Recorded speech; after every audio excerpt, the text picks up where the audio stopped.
Culture is power, history is knowledge. What's going on, everybody? Always leave your thoughts and comments. I want to hear from you. But let's talk about, do Chicanos get reparations? Should Chicanos get something from the United States? I say yes. This is just an interesting topic. If I did a part one talking about how Tariq Nasheed was giving his point of views on if Mexican Americans should get reparations first before Black Americans. And I think they will get it first because they have more militants, more organizations since the 50s. Yes, the Chicano movement, Corky Gonzalez, uh, like I said in the last video prior, the Chicano movement learned from the black community when it came to organizing in the United States. And of course, Mexicans had their own war in Mexico amongst the criollos, the Spaniards like Pacho Villa and Zappa, who were pure indigenous from tribes fighting criollos, American-born Spaniards. But us in the United States, after that, we fought a different way because in this land, in this system, this is how you fight, protest. No one's going to war. Nobody's going to combat for what they want. So if the Chicanos do get reparations, yes, because we were here when this was Spain, it became Mexico, it became California. Mexican native tribes of Mexico got brought with Hernan Cortez, moved them to the West Coast, helped them conquer, and it became New Spain. And a lot of native Mexicans stayed around the Southwest, West Coast, and the new mestizos also, were being born amongst the Southwest, while the East Coast, the South was the United States, the 13, 14 states that they had.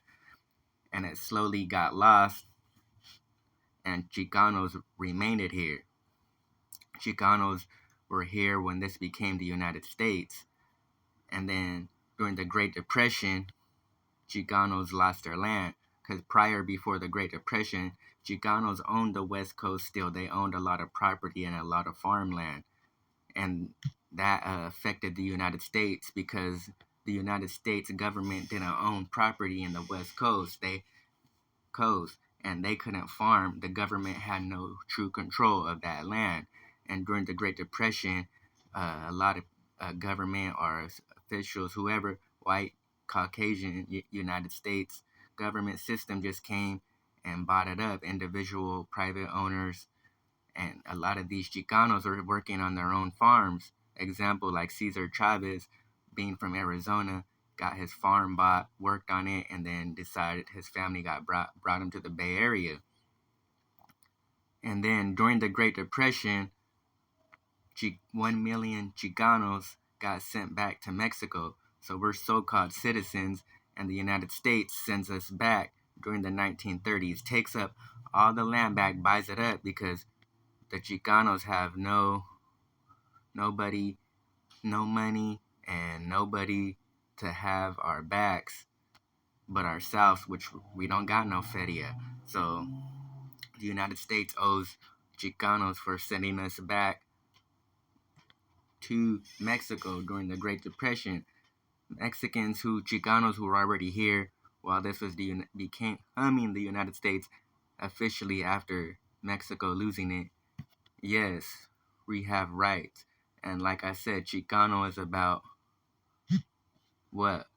Understanding we are mestizo. So being mestizo is what the Chicano movement is about. We understand that we are people of this land.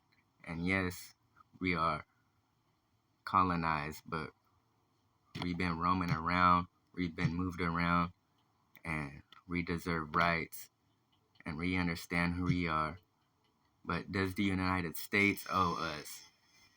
Yes, especially Chicanos who were here before and during the Great Depression who had to leave, during the Great Depression who were sent back to Mexico, who were so-called citizens, deserve to get land back. And what the word is used, reparations.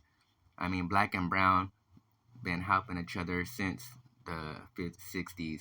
It's not, there was the Latino movement who was Puerto Ricans and like Cubans, and the Chicano movement was different. You got the American Indian movement, but you also had the Hispanic Indio movement. That's what a lot of people don't understand. You got to get deep into it. There is the Chicano movement, like Reyes Tehina. He called himself Hispanic Indio. That's so like, you know, other organizations like like I was watching the video of Tariq Nasheed, and he was saying, you know, LULAC was trying to separate themselves and be white. Well, yes, I do understand that. I said in videos prior before, Mexicans were trying to claim to see if they could, you know, fit in with whites by being Spaniard, but no, it didn't help. And the British didn't even like the Spaniards anyways, so they weren't able to use that. But I don't know about I've heard him a couple of times about LULAC being racist and not want anything to do with the black community. He could be right that, you know, that whole organization changed throughout time. But when I always watch stuff, I know Reyes Tehina for sure, and Corky, Caesar, all was down with the brothers, with the black community, learn from the black community. Other organizations were different. Some, when you learn in the 50s and 60s, were Hispanic and not Chicanos. Some people didn't affiliate with being the Chicano movement. We're Latino. Like, you got to get deep into. There was an old picture, I was looking for it before, even the other day. There was a picture of, you know, the Chicano movement, the Indian movement, and Latino movement, which might be the Poor People Campaign movement when everybody was there.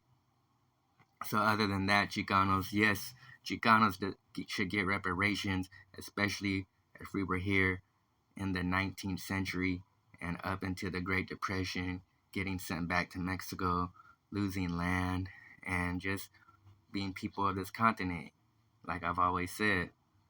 So it was just an interesting topic. That was something I wanted to share my thoughts about. What do you think? Leave your thoughts and comments. Chicano ideas, culture is power, history is knowledge.